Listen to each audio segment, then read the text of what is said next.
પ્રભુ ઈસુ ખ્રિસ્તના ગૌરવી નામમાં આજની રવિવારની પ્રેમી સલામ. Happy Sunday. Praise the Lord. Hallelujah.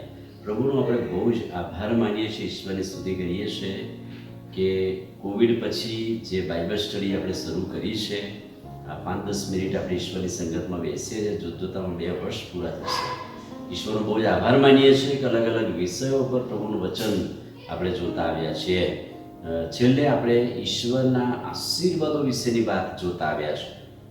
ઈશ્વર આપણને એટલા બધા આશીર્વાદો આપે છે, પણ આશીર્વાદ આપનાર ઈશ્વર અને આશીર્વાદ સ્વીકારનાર માણસ વચ્ચેના સંબંધની પણ વાત લખી છે. અને જ્યારે ઇબ્રાહીમથી શરૂ કરીએ આપણે, ઇબ્રાહીમથી પ્રભુ ઇબ્રાહીમને એટલા બધા દેહી ભૌતિક આશીર્વાદો આપ્યા, ત્યાર પછી ઈસાક ને યાકૂબ ને મૂસાની વાત, અને ત્યાર પછી આપણે જોઈએ છીએ કે યહોશુઆ અને આખી ઇઝરાયેલી પ્રજાને પ્રભુએ આશીર્વાદિત કર્યા. પણ આજે રવિવારના દિવસે એક અદ્ભુત અધ્યાય વચન આપણે જોવાના છે કે આશીર્વાદોની સાથે પ્રભુએ એક પ્રોમિસ કર્યું ઇબ્રાહીમને, ઈસાકને, યાકૂબને, મૂસાને, યહોશુઆને. બાઇબલમાં ઘણા બધા પાત્રો કાઢી, જેની સાથે પ્રભુએ મોડા વાત કરી, આશીર્વાદોની વાત કરી, ત્યારે પ્રભુએ આ શબ્દ ચોક્કસ કહ્યો છે, હું તારી સાથે છું, હું તમારી સાથે છું. આશીર્વાદો આપનાર ઈશ્વર હંમેશા આપણી સાથે છે. એટલા માટે ઉત્પત્તિના 12મા અધ્યાયથી આપણે શરૂ કરીને બાઇબલમાંથી એટલા બધા અદ્ભુત વચનો આપણે જોઈશું. જેમ ઇબ્રાહીમને પ્રભુએ કહ્યું કે હું તને આશીર્વાદો પર આશીર્વાદ આપીશ, હું તારાથી એક કોમ કે પ્રજા પેદા કરીશ, હું તારી પ્રજાને આશીર્વાદ આપીશ, તું બીજાના માટે આશીર્વાદરૂપ થઈશ, પણ હું તારી સાથે છું. એ વચન અદ્ભુત પ્રોમિસ પ્રભુએ કર્યું છે કે હું તારી સાથે છું. ત્યાર પછી ઉત્પત્તિનું પુસ્તક 26મો અધ્યાય 3જા વચનમાં જેમ ઇબ્રાહીમને 12મા અધ્યાયમાં કહ્યું, એમ 26મા અધ્યાયમાં ઈસાકને પણ પ્રભુએ શું કહ્યું?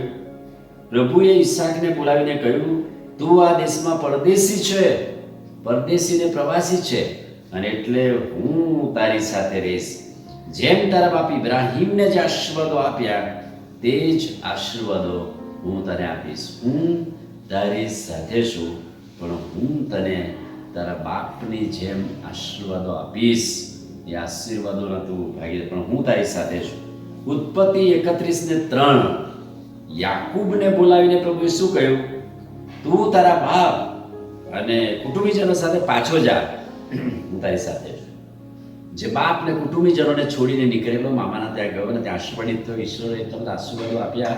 હવે કહે છે કે આશીર્વાદોની છડી સાથે તું પાછો જા, હું તારી સાથે છું, હું તારી સાથે રહીશ. ઉત્પત્તિ 31:3 લખ્યું છે. ત્યાર પછી પ્રભુએ મૂસાને શું કહ્યું?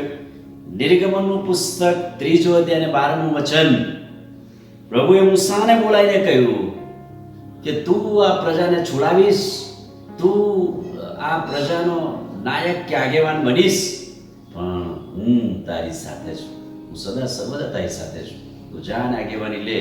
પ્રભુ કહે છે કે હું સદા સર્વદા નિશ્ચય તારી સાથે રહીશ.